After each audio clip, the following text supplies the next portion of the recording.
Thomas Moreau sortit de sa voiture sombre, resserrant son pardessus contre le vent glacial. Son cœur pesait lourd dans sa poitrine. Cela faisait 5 ans qu'il avait perdu son fils, Julien. 5 ans de chagrin ininterrompu, une douleur qui s'accrochait à lui comme une ombre. Il traversa le cimetière de Saint-Léon, ses pas lents et mesurés, chaque craquement de gravier résonnant dans le silence. Lorsqu'il atteignit la tombe de Julien, il s'arrêta net. Une silhouette inattendue attira son regard. Une jeune fille frêle, assise près de la pierre tombale. Ses vêtements étaient usés, déchirés, tachés de boue. Ses cheveux longs et emmêlés tombaient sur ses épaules, et elle semblait transie de froid. Dans ses mains, elle tenait une photographie jaunie, qu'elle fixait avec une intensité presque sacrée, comme si ce cliché était son seul lien avec le monde. Thomas fronça les sourcils, perplexe. Qui était-elle? Une sans-abri, peut-être, cherchant refuge dans ce lieu de repos? Mais quelque chose dans son attitude le troubla. Elle était trop immobile. Ses doigts effleuraient le nom de Julien gravé sur la pierre avec une tendresse qui semblait personnelle. Il s'éclaircit la gorge, brisant le silence. « Excusez-moi ». La fille ne réagit pas. Thomas s'approcha, son souffle formant de petits nuages dans l'air froid. « Qui êtes-vous » demanda-t-il, sa voix teintée d'une méfiance instinctive. Lentement, elle leva la tête. Ses yeux gris-bleus croisèrent les siens, chargés d'une tristesse si profonde qu'elle semblait porter le poids du monde. Puis, d'une voix à peine audible, elle murmura des mots qui figèrent Thomas sur place. « Je le connaissais. J'aurais dû le sauver. » Un frisson glacé parcourut l'échine de Thomas. Sa respiration se bloqua dans sa gorge. Que voulait-elle dire? Son cœur s'emballa, des questions fusant dans son esprit. Qui était cette fille? Pourquoi parlait-elle de Julien? Sa gorge se noua alors qu'il faisait un pas de plus. Qu'avez-vous dit? La jeune fille baissa les yeux, ses mains serrant la photo avec une force désespérée. Elle semblait vouloir s'effacer, disparaître dans l'ombre de la tombe. La voix de Thomas se durcit, teintée de frustration. « Vous connaissiez mon fils? Comment ?» Elle resta silencieuse, son corps tendu comme celui d'un animal traqué. La colère monta en Thomas. Julien était son fils unique. Pendant 5 ans, il avait cherché à donner un sens à sa mort, à combler le vide laissé par sa perte. Et maintenant, cet inconnu, assise sur sa tombe, prétendait le connaître. Il serra les dents. « Je n'ai pas de temps pour les jeux. Dites-moi comment vous connaissiez Julien ?» La fille ne répondit pas, son silence alimentant l'agitation de Thomas.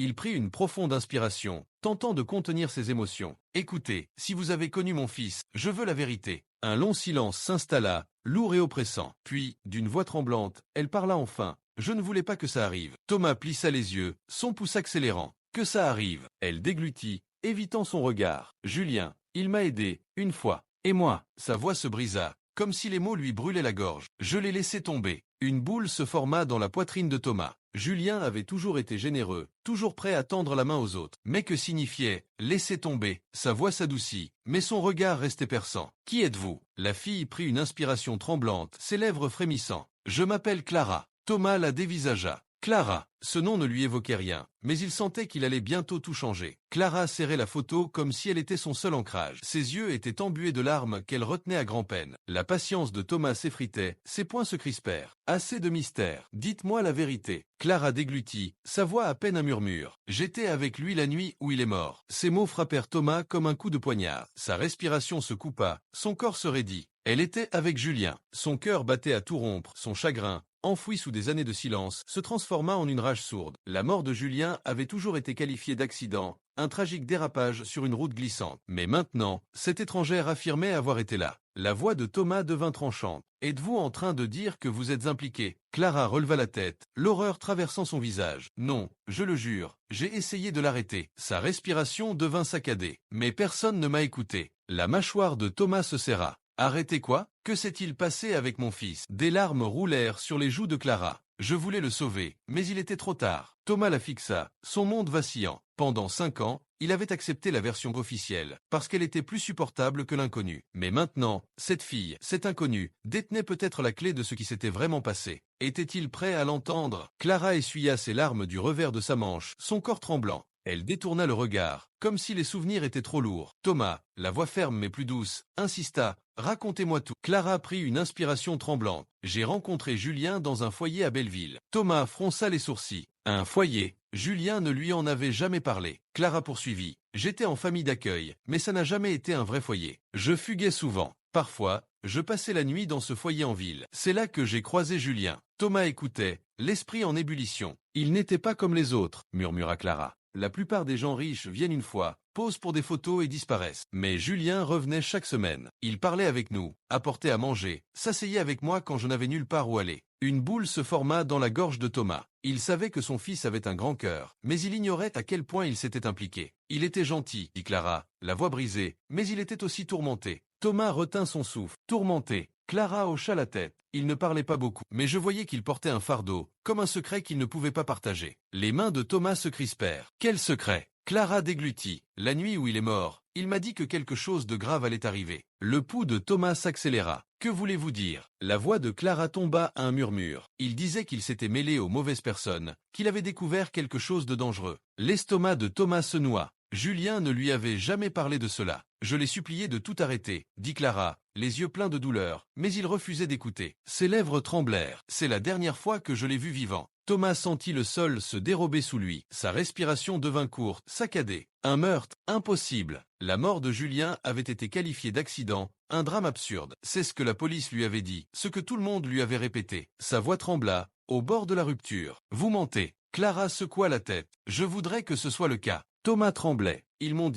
ont dit qu'il avait perdu le contrôle de sa voiture. Sa voix devint désespérée. Ils ont dit qu'il n'y avait rien de suspect. Les yeux de Clara s'assombrirent. C'est ce qu'ils voulaient vous faire croire. La poitrine de Thomas se serra. Qui sont-ils? Clara expira, tremblante. Les gens avec qui il s'était impliqué. Le cœur de Thomas battait à tout rompre. Son fils, son unique fils, lui avait été arraché. Et maintenant cette fille suggérait que ce n'était pas un accident, mais quelque chose de bien pire. Sa voix trembla. Comment le savez-vous? Les yeux de Clara s'emplirent de peur. Parce que j'étais là. Thomas retint son souffle. J'ai tout vu. Le silence s'étira, lourd de douleur. Puis Clara murmura des mots qui glacèrent Thomas. Mais ils m'ont réduite au silence. Les mains de Clara tremblaient alors qu'elle parlait, sa voix basse, presque craintive. Julien, il avait découvert quelque chose. Thomas se pencha, le cœur battant. Quoi? Qu'a-t-il trouvé? Clara hésita, jetant un regard autour d'elle, comme si les tombes pouvaient entendre. Un secret. Un secret sombre. C'était à propos de gens en qui il avait confiance. Le pouls de Thomas s'accéléra. Qui? De qui parlez-vous? Clara prit une profonde inspiration. Des gens proches de lui, des gens dans sa vie, qui semblaient irréprochables, mais qui cachaient des choses. Julien a découvert quelque chose qu'il voulait garder enfoui. L'esprit de Thomas s'emballa. Il ne pouvait imaginer de qui il s'agissait. Julien faisait confiance à tout le monde, ses amis, sa famille, même les étrangers qui l'aidaient. Qu'a-t-il trouvé? Demanda-t-il,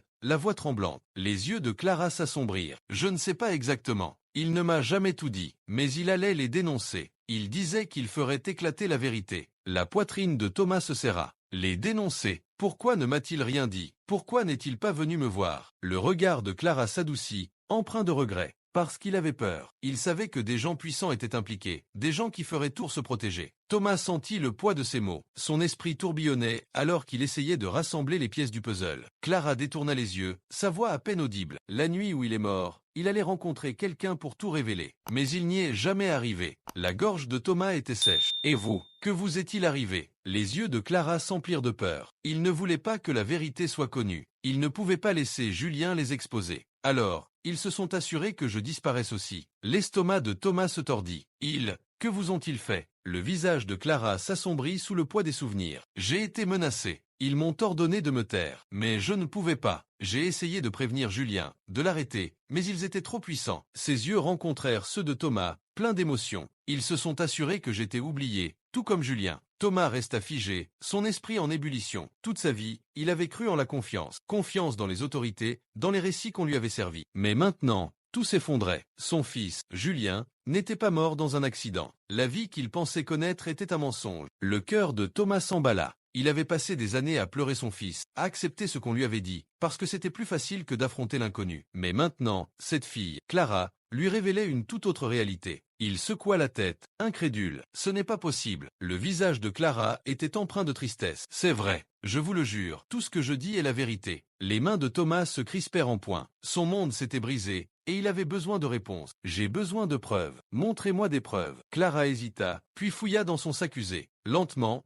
elle sortit un petit carnet abîmé, la couverture craquelée, les pages jaunies par le temps. Mais l'écriture était indéniablement celle de Julien. Le cœur de Thomas manqua un battement. Il prit le carnet, sentant son poids dans ses paumes. « C'est le sien ?» demanda-t-il, la voix à peine audible. Clara hocha la tête. Il le gardait caché. C'était son secret, celui qu'il ne voulait jamais que quelqu'un trouve. Thomas ouvrit le carnet, les doigts tremblants. Il commença à lire, chaque mot s'enfonçant plus profondément dans son âme. Julien avait écrit sur ses peurs, ses soupçons, et les gens qui étaient après lui. Enfin, Thomas arriva à la dernière entrée, et ses yeux parcoururent des mots plus glaçants les uns que les autres. S'il m'arrive quelque chose, ce n'était pas un accident. Le cœur de Thomas s'arrêta. Ces mots le frappèrent comme un coup physique. Son fils savait. Il savait que sa vie était en danger, et Thomas n'avait jamais vu les signes. Sa voix se brisa. Que ai-je manqué? Que ai-je échoué à voir? Clara posa doucement une main sur son épaule, ses yeux mêlés de tristesse et de détermination. Vous n'avez pas échoué, mais maintenant, vous connaissez la vérité. Vous ne pouvez pas les laisser s'en tirer. L'esprit de Thomas ne pouvait trouver de repos. Le carnet dans ses mains était comme une bouée de sauvetage vers une vérité qu'il n'avait pas voulu affronter. Chaque mot écrit par Julien, chaque peur, chaque secret, montrait que quelque chose de dangereux avait été enfoui sous la surface de la mort de son fils. Il ne pouvait plus rester immobile. Il avait besoin de réponses, de vraies réponses. Thomas utilisa son influence, son pouvoir, pour ouvrir l'enquête sur la mort de Julien.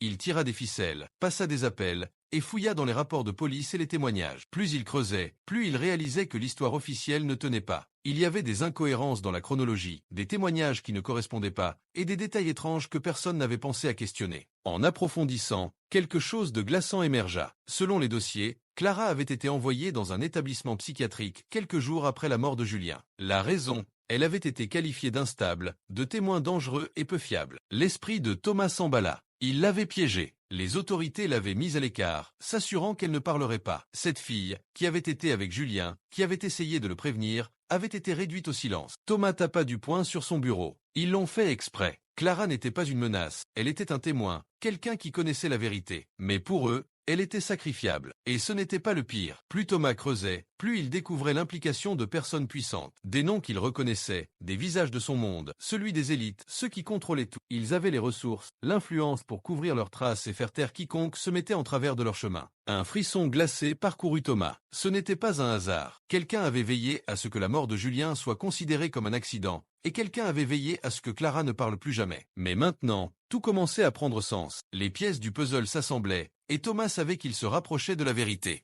Thomas ne pouvait plus reculer. La vérité l'avait consumé, et il était temps que le monde sache. Le cœur lourd, il décida de rouvrir publiquement l'affaire de Julien. Il savait que ce ne serait pas facile, qu'il s'attaquait à des forces puissantes, mais l'injustice devait être révélée. Il convoqua une conférence de presse. Le monde entier regardait. « C'est à propos de mon fils », commença Thomas, la voix ferme mais chargée du poids de son chagrin, et de la vérité sur sa mort. Les caméras cliquetaient, la salle était remplie de journalistes. Thomas ne les regardait pas. Il s'adressait au public, aux gens qui avaient cru aux mensonges pendant si longtemps. « Je rouvre l'affaire de mon fils », déclara-t-il. « L'histoire officielle est fausse. Julien n'est pas mort dans un accident. Il a été assassiné, et les responsables seront tenus pour responsables. » Un hoquet collectif emplit la salle. Les médias explosèrent. Le chaos s'installa alors que le monde réagissait à ces mots. Thomas venait d'ouvrir les vannes. La vérité se répandit comme une traînée de poudre. Les médias du monde entier relayèrent l'histoire. Les enquêteurs commencèrent à poser des questions qu'ils avaient ignorées auparavant. Lentement, les détails émergèrent. Le meurtre de Julien n'était pas un accident. C'était le résultat d'une trahison. Son fils avait été trahi par quelqu'un de proche, quelqu'un de son propre cercle, quelqu'un que Thomas n'aurait jamais suspecté. Un nom émergea. Une personne du monde des affaires de Thomas, quelqu'un avec le pouvoir de manipuler et de contrôler la situation. Thomas sentit une vague de nausée. C'était trop. La vérité était douloureuse, mais c'était la seule voie à suivre. Mais ce n'était pas la seule révélation. À mesure que l'enquête progressait, la vérité sur ce qui était arrivé à Clara fut enfin révélée. Les gens qui l'avaient réduite au silence furent exposés. Ils l'avaient piégée, envoyée dans un établissement psychiatrique pour la faire taire. Ils l'avaient effacée de l'histoire. Mais maintenant,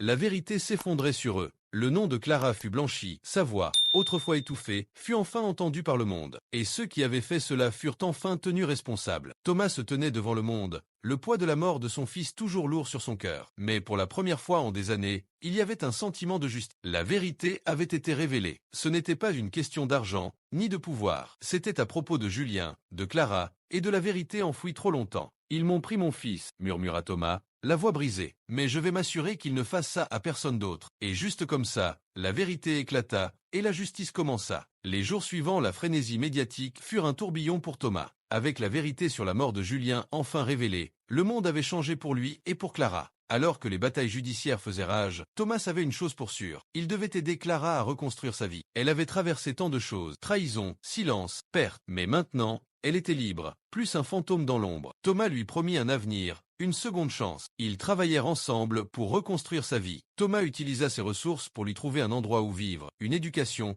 et l'aider à surmonter le traumatisme du passé. Lentement, Clara commença à guérir, mais juste au moment où Thomas pensait tout savoir sur la fille qu'il avait autrefois considérée comme une étrangère, une révélation choquante le frappa. Un jour, en triant de vieux papiers dans son bureau, il trouva quelque chose de caché depuis des années, une lettre d'un avocat, adressée à lui. Curieux et nerveux, il l'ouvrit, ses yeux parcoururent les mots, mais il n'avait pas de sens au début. Un test ADN avait été effectué, un test qui lui avait été caché pour des raisons inconnues. La lettre affirmait que Clara était, en fait, sa fille biologique. Sa fille. Thomas laissa tomber la lettre, son esprit en ébullition. Clara était sa fille, issue d'une relation oubliée depuis longtemps, un secret qu'il ignorait. La lettre le confirmait. La terre sembla se dérober sous ses pieds. Sa respiration se coupa alors que le poids de la révélation le frappait. Clara, la fille qu'il avait prise pour une étrangère, était de son sang, sa propre fille, et la demi-sœur de Julien. Thomas resta sans voix pendant ce qui sembla une éternité. Le passé, le présent, et tout ce qu'il pensait savoir de sa famille s'entrechoquèrent à cet instant. Clara, qui avait été une orpheline, seule au monde, était maintenant sa fille, son enfant. Les larmes emplirent ses yeux alors qu'il s'approchait d'elle, assise calmement de l'autre côté de la pièce. Elle leva les yeux vers lui, incertaine. Thomas tomba à genoux devant elle. « Clara, Sa voix se brisa. « Je suis tellement désolé. J'aurais dû savoir. J'aurais dû être là pour toi. » Le visage de Clara s'adoucit, empreint de compréhension. Elle tendit les bras et l'enlaça fort. « Ça va, Thomas, tu es là maintenant. » La pièce devint silencieuse, mais dans ce silence, Thomas et Clara comprirent quelque chose de profond. Malgré la perte de Julien, malgré qu'il leur ait été arraché trop tôt, il les avait réunis d'une manière qu'aucun n'aurait pu imaginer. Thomas regarda Clara, le cœur plein d'amour et de regret. « Julien, il nous a réunis, n'est-ce pas ?» Clara hocha la tête, les larmes coulant sur ses joues. « Oui, et nous l'honorerons ensemble. » Plus tard ce jour-là, Thomas et Clara se rendirent sur la tombe de Julien. Le vent soufflait doucement alors qu'ils se tenaient côte à côte, regardant la pierre tombale qui avait causé tant de douleur. « Nous ferons en sorte que ton héritage perdure, » murmura Thomas, posant sa main sur la pierre. « Nous ne t'oublierons pas, Julien. Je te le promets. » Clara se tenait à ses côtés, ses yeux mêlés de tristesse et de paix. « Nous n'oublierons pas. Nous ferons en sorte que le monde sache qui tu étais vraiment. » Ensemble, ils restèrent en silence, sachant que malgré la tragédie, ils avaient trouvé quelque chose de précieux, une famille, la vérité et un lien indéfectible.